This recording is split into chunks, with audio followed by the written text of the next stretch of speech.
എവിടെയാടാ നിന്റെ മോൻ? വിളിക്കവനെ. അവനെ നീ എവിടെ ഒളിപ്പിച്ചാലും ഞങ്ങള് പൊക്കും. ഏയ് വേണ്ട, നമ്മുടെ ആന്റണി ചേട്ടനോട് ഇങ്ങനെ പെരുമാറാൻ പാടുണ്ടോ? ഒന്നുമില്ലെങ്കിലും 5 കാശ് പ്രതിഫലം വാങ്ങാതെ നാട്ടു റോഡിൽ വെച്ച് നല്ല നാടൻ പാട്ടും നാടൻ തല്ലും കാഴ്ചവെച്ച വലിയൊരു കലാകാരനാണ് ഇദ്ദേഹം. കലാകാരന്മാരെ ബഹുമാനിക്കണ്ടേ? ആദിത്യനെ കാണേണ്ട ആവശ്യം എനിക്കില്ല. കാരണം ഇടപാട് നമ്മൾ തമ്മിലായിരുന്നല്ലോ. 4 ലക്ഷം രൂപ എന്നോട് വാങ്ങിയത് ആന്റണിയാ, അല്ലേ ആന്റണി? അതെ.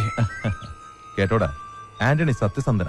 ആന്റണിയുടെ വാക്ക് വിശ്വസിച്ച് കാശ് കിട്ടാനുള്ളവന്മാർ ഇവിടെ നിന്ന് ഇറങ്ങിപ്പോയത് വെറുതെ അല്ലെന്ന് ഇപ്പം മനസ്സിലായില്ലേ? നിങ്ങളുടെ കാശ് ഞാൻ പെട്ടെന്ന് തരാം. ആ എന്നാ പെട്ടെന്ന് തന്നേക്ക്, ഞങ്ങക്ക് പോകാൻ തിരക്കുണ്ട്. ഇവർക്കൊക്കെ ഒരുപാട് ജോലി തിരക്കുള്ളതാ. എനിക്ക് കുറച്ച് അവധി തരണം. അവധി തരാൻ ഞാൻ നിന്റെ മേലുദ്യോഗസ്ഥനൊന്നും അല്ലല്ലോ ആന്റണി. നടക്കുന്ന കാര്യം ഞാൻ തന്നെ പറയാം. നിന്റെ ആനയെ ഞാൻ എന്റെ വീട്ടിലേക്ക് കൊണ്ടുപോവാ. ഇനി മാടമ്പാട്ട് തറവാട്ട് മുറ്റത്ത് നിൽക്കട്ടെ. എന്റെ അടങ്ങി നിക്കടാ.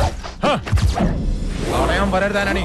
തടയാൻ വന്നാ ഈ മുറ്റത്തിട്ട് എല്ലാത്തിനും വെട്ടിനുറുക്കി ചോര കൊണ്ട് എന്നെ കണക്കെഴുത്തള്ളും. വിളിക്കണം നമ്മുടെ ആന ഡ്രൈവറെ.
ഞാനൊന്ന് പറയട്ടെ, ആന്റണിച്ചൻ എല്ലാത്തിനും ഒരു പരിഹാരം കാണും. നാട്ടുകാരെയൊക്കെ ആന്റണിച്ചൻ പറഞ്ഞ് നിർത്തിയിട്ടുണ്ട്. നാട്ടുകാരുടെ മുന്നിൽ പിടിച്ചു നിൽക്കാൻ ഒരു പക്ഷെ എനിക്ക് പറ്റിയേക്കും. പക്ഷെ അപ്പന്റെ മുന്നിൽ ഇനി വയ്യ. കാരണം ഇതുപോലൊരു മകനെ സ്നേഹിച്ചൊരപ്പൻ ഈ ലോകത്ത് വേറെ ഉണ്ടാവില്ല.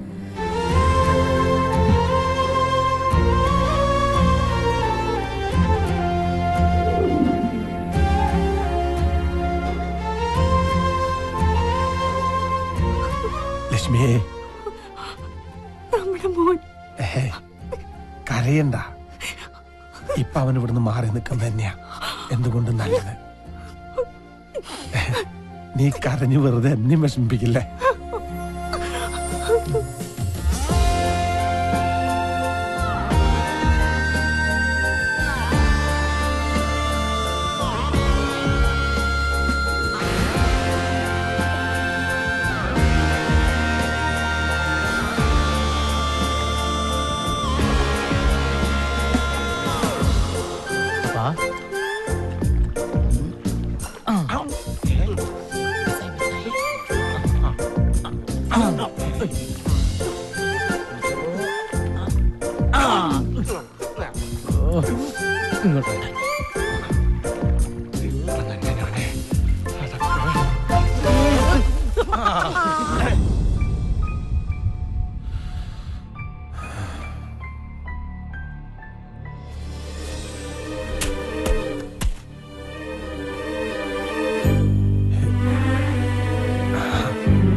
ആന്റണി ചേട്ടനോട് ഞാൻ ശ്രമിക്കാഞ്ഞിട്ടല്ല.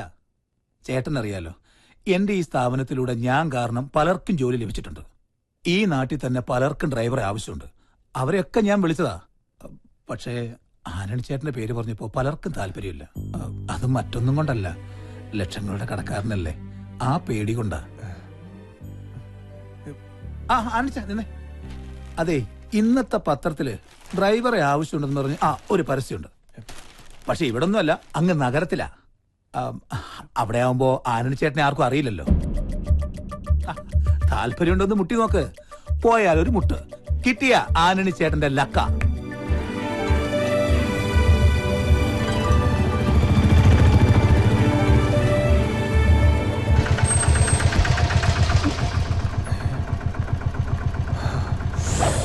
മിന്നൂസ് ഗ്രൂപ്പ് ഒരു നെല്ലിക്കൽ സ്ഥാപനം കേട്ടിട്ടില്ലേ? നൂറ്റാണ്ടുകളുടെ പാരമ്പര്യമുണ്ട് ഈ നെല്ലിക്കൽ സ്ഥാപനത്തിന്. അന്ന് തുടങ്ങിയ ബിസിനസ്സാ. ഇന്നിപ്പോ മിന്നു ഗ്രൂപ്പിന്റെ കീഴിലില്ലാത്ത ബിസിനസ്സുകളില്ല. ഡ്രൈവറെ ആവശ്യമുണ്ടെന്ന് അറിഞ്ഞിട്ട് വന്നതാണല്ലേ? പക്ഷെ നോക്കിയിട്ട് തന്റെ കാര്യം പോക്കാം. ഇവിടെ നല്ല തുമ്പപ്പൂ പോലെ വെളുത്ത ആളുകൾക്ക് മാത്രമേ ജോലി കൊടുക്കൂ. കാരണം എന്താ, ഈ നെല്ലിക്കൽ കുടുംബം രാജവംശത്തിൽ പെട്ടതാണേ. അത് തന്നെ പോലുള്ള നീഗ്രകളുടെ രാജവംശം അല്ല. വെളുത്തിരിക്കണം, ഇല്ലെങ്കിലേ വെളുപ്പിച്ചിരിക്കണം. മിനിമം ഇത്രയെങ്കിലും.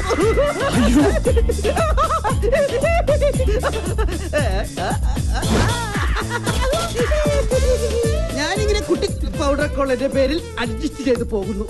നോട്ട് ഓൺലി ഞാൻ കല്യാണം കഴിച്ചിട്ടില്ല, ആ ഒറ്റ പരിഗണന കൊണ്ടാ എനിക്കിവിടെ ജോലി കിട്ടിയത്.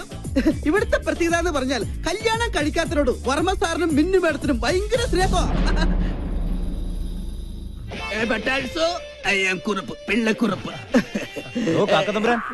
സെക്ഷൻ ആയി പോയി ആ ഫയൽ ഒന്ന് എടുത്തുകൊണ്ടോ. കാക്കത്തമ്പുരാൻ നിന്റെ അപ്പൻ അസുഖാൽക്കാർ സ്നേഹം കൊണ്ടോൾ ഇങ്ങനെയും വിളിക്കും. ബൈ ദ ബൈ, ഇവിടുത്തെ ജോലി കിട്ടിക്കഴിഞ്ഞാൽ ജീവിതത്തിനൊരു ഗ്യാരണ്ടിയായി. വിശ്വസിച്ചു കഴിഞ്ഞാൽ ഇവിടുത്തെ കുടുംബത്തിലൊരു അംഗമായിട്ട് കൂടെ താമസിക്കുകയും ചെയ്യാം. പിന്നെ എന്നാൽ വിശ്വസിക്കാൻ പറ്റാത്ത രണ്ടുപേരുണ്ട്. അതിലൊരാളാണ് ദാ വരുന്നത്, വർമ്മ സാറിന്റെ അളിയൻ Madhava Varma. Good morning sir. Good morning. Good morning. England സിദ്ധാബാദ്. ഇതേതാ നിന്നെക്കാൾ വലിയ ബലിക്കാക്ക? ബലിക്കാക്ക സാറിന്റെ അച്ഛൻ. ഡ്രൈവറിന്റെ ഒഴിവുണ്ടെന്ന് പറഞ്ഞാലും വന്നാണ്. അതാണ് ജനറൽ മാനേജറുടെ മുറി. അങ്ങോട്ട് നടന്നോളൂ, ഞാൻ വന്നേക്കാം. ഓ, ഇനി അവിടെ ഉണ്ടാവും അടുത്ത അവതാരം. വർമ്മ സാറിന്റെ മരുമകൻ മഞ്ജുളകുമാരൻ. ഒന്ന് നിന്ന് എനിക്ക് തല കറങ്ങുന്നു. ആളിറങ്ങുന്നു.